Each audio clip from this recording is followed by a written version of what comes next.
একদিকে বিজেপির বাংলা দখলের ডাক, আর অন্যদিকে তৃণমূল কংগ্রেস বলছে বাংলা দখল করার পর দিল্লি দখলের ডাক।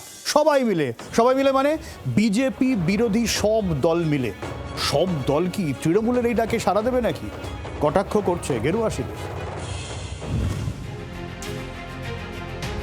ভোটের পর বাংলা লড়াই কি দিল্লির দরবারে? বারে সে কথা জানিয়েছেন তৃণমূল সুপ্রিমো। শনিবার রানীগঞ্জ থেকে পুরুলিয়া একাধিক সভা থেকে বার্তা দিলেন মমতা বন্দ্যোপাধ্যায়। ভোটে জয়ের পর সব বিরোধী দলকে নিয়ে দিল্লি দখলের হুঙ্কার তৃণমূল নেত্রীর।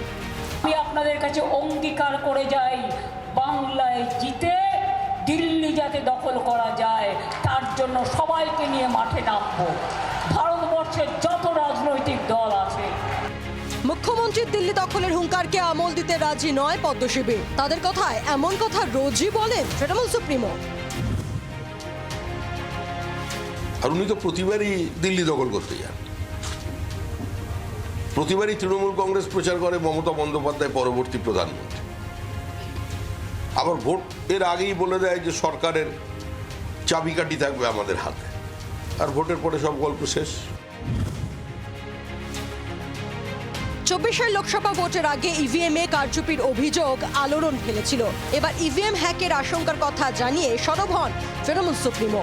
ভোটের দিন থেকে কাউন্টিং এর দিন লক্ষ্য রাখবেন, ওই 3-4 দিনে যাতে মেশিন ফ্লপ করতে না পারে, হ্যাক করতে না পারে, মেশিন দখল করতে না পারে।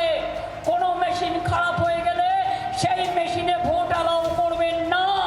রাজনৈতিক মহলের মতে 26 বিধানসভা ভোটের সামনে দাঁড়িয়ে 29 লোকসভা ভোটের লক্ষ্য তৃণমূল নেত্রীর। 24 লোকসভা ভোটে তৃণমূলের আসন বাড়লেও ক্ষমতা ধরে রেখেছিল এনডিএ। বঙ্গের ভোট যুদ্ধে মিশে যাচ্ছে রাজধানীও। শ্রেয়সী গঙ্গোপাধ্যায়, মনোরঞ্জন মিশ্র ও মমিতা চক্রবর্তী রিপোর্ট, জি 24 ঘন্টা। বাংলার আওয়াজ, বাঙালির আবেগ, জি 24 ঘন্টা।